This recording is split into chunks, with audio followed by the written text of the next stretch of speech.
Hello to our favorite audience of Twinkle Thomas Food TV. Today we are going to make an amazing dessert with apples. For that we need, of course, 3 apples to be cleaned from the skin. And later we'll need to have some sugar, added a little bit of cinnamon to it, and mix these two together. And whenever done, let's cover the apple with the mixture that you have just prepared. Let's make it all covered with sugar and cinnamon because it will make apple very tasty.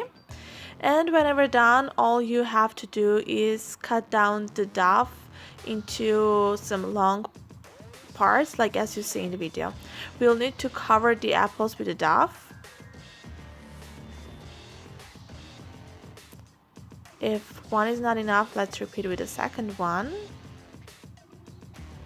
And whenever done, we'll be ready to cook it for 20 minutes or as much as you see that the dough is cooked. You can also put some other decors to make it more likely to be an apple. And whenever done, you will take it out and cut down to try it.